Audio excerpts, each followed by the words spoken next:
Pensa comigo. De um lado, a gente tem uma atividade que é essencial para quase tudo que a gente usa no dia a dia, do celular ao carro. Do outro, um direito fundamental para nossa própria sobrevivência, um meio ambiente saudável. Entre esses dois gigantes existe uma tensão constante, sabe? E é justamente esse conflito, bem no coração da lei brasileira, que a gente vai desvendar agora. Vamos mergulhar de cabeça nessa questão. De um lado, está lá a mineração, o motor para o progresso, para a tecnologia, para as nossas cidades. Do outro, o meio ambiente, um direito fundamental à vida, à saúde, ao bem-estar. A pergunta de US$ 1 milhão é: como é que a gente equilibra duas forças tão poderosas e que à primeira vista parecem ir em direções opostas? Pois é, essa é a grande questão que a gente vai explorar. E para entender essa relação que é super complexa, a gente vai passar por 5 pontos principais. Primeiro, o conflito que já nasce na nossa Constituição. Depois, o custo socioambiental da extração, seguido pelo benefício econômico que ela gera. Aí a gente entra no dever legal de recuperar o que foi degradado. E por fim, a gente vai ver o frágil equilíbrio que resulta de tudo isso. Então vamos começar pelo topo, pela nossa lei maior. Essa tensão entre mineração e meio ambiente não é só uma questão prática do dia a dia. Ela está lá escrita na nossa Constituição Federal. Olha só o que diz o famoso artigo 225. Ele estabelece uma promessa fundamental. Um meio ambiente equilibrado não é um luxo, não é opcional. É um direito de todos, essencial para a gente ter uma vida de qualidade. Essa é a base, o alicerce da proteção ambiental no Brasil. É um dever do Estado e de toda a sociedade. E aqui vem um ponto que é simplesmente crucial. Lá no artigo 170, a Constituição diz que a defesa do meio ambiente não é inimiga da economia. Muito pelo contrário, ela é um dos princípios que deve guiar toda e qualquer atividade econômica. A lei não enxerga essas duas coisas como separadas, sabe? Elas são interdependentes. Bom, com esse cenário da lei já bem estabelecido, vamos olhar para um dos pratos dessa balança, o custo socioambiental. Ou seja, qual é o preço real que se paga pela extração mineral. Essa metáfora do pesquisador Eduardo Gudinas é muito poderosa, né? Pensa nessa imagem, mineração como uma amputação ecológica. Mesmo com a melhor tecnologia, com o maior cuidado, no final do processo, a montanha, a paisagem original, ela simplesmente não existe mais. É uma mudança permanente, para sempre. E essa amputação se manifesta de várias formas. A paisagem, como a gente viu, é alterada para sempre. A poluição do ar com aquele famoso e terrível pó preto afeta a saúde de cidades inteiras. A atividade consome e muitas vezes contamina uma quantidade gigantesca de água. Comunidades inteiras são forçadas a sair de suas casas. E o impacto chega até no sossego das pessoas, com barulho e trepidações o tempo todo. Para ter uma dimensão bem concreta do problema, olha esse número: 303. Só no estado de Minas Gerais, a gente está falando de 169 minas completamente abandonadas e outras 134 paralisadas, sem nenhum tipo de controle ambiental.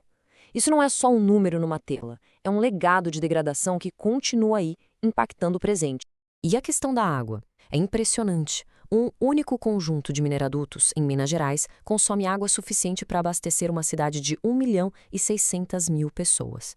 Isso dá uma noção da pressão gigantesca que essa atividade coloca sobre um dos nossos recursos mais preciosos. O impacto humano também é muito direto e doloroso. Um exemplo é a Vila Operária de Casa de Pedra, em Congonhas. Era uma comunidade com quase 300 casas, cinema, escola, hospital. Ela foi completamente demolida para a expansão de uma mina. Quase 3.000 pessoas tiveram que deixar suas histórias para trás. Mas, como a gente falou no início, essa é só uma parte da história. Para entender esse equilíbrio, a gente precisa agora olhar para o outro prato da balança, os benefícios econômicos, que são bem significativos que a mineração traz. Essa tabela mostra uma coisa bem interessante. Municípios mineradores como Itabira e Nova Lima, em Minas, ou Parauapebas, no Pará, muitas vezes têm um índice de desenvolvimento humano, o famoso IDH, maior do que a média do estado deles. Isso sugere que a riqueza gerada pela mineração acaba te traduzindo de alguma forma em melhor qualidade de vida ali no local. E as grandes empresas também fazem investimentos diretos. Para se ter uma ideia, em 2012, a Vale investiu mais de US$ 1,3 bilhão em ações socioambientais. É um esforço do setor para tentar mitigar seus impactos e também promover o desenvolvimento. A tecnologia também aponta um caminho possível, viu? Na Mina do Sossego, lá no Pará, por exemplo, o índice de recirculação de água chega a impressionantes 99%. Isso quer dizer que quase toda a água usada no processo é reaproveitada. É uma redução drástica na necessidade de pegar água nova dos rios. Então tá, a gente tem o dano de um lado, o benefício do outro. E aí? Como é que a lei brasileira tenta resolver essa equação? A resposta está aqui, na nossa próxima parte: o dever de recuperar. A solução está na própria Constituição. No mesmo artigo que garante o direito ao meio ambiente, ela estabelece essa obrigação, que é claríssima. Quem explora tem que recuperar a área degradada. A grande sacada da lei é essa: o dano é permitido, contanto que venha junto com a obrigação de reparar. E a ferramenta para fazer isso acontecer na prática tem nome, é o PRAD, o Plano de Recuperação de Área Degradada. Basicamente, é um documento técnico obrigatório que detalha passo a passo como a empresa vai reabilitar o meio ambiente daquela área depois que a exploração acabar. A filosofia por trás de tudo isso é enxergar mineração como um uso transitório do solo. É como se a degradação fosse algo temporário, uma fase que, obrigatoriamente, precisa ser seguida por outra fase, a de recuperação, para permitir que aquela terra tenha um novo uso no futuro. E com isso, a gente chega à nossa conclusão. Como vimos, a lei propõe uma solução bem inteligente no papel, mas, na prática, o que a gente tem é um equilíbrio extremamente frágil.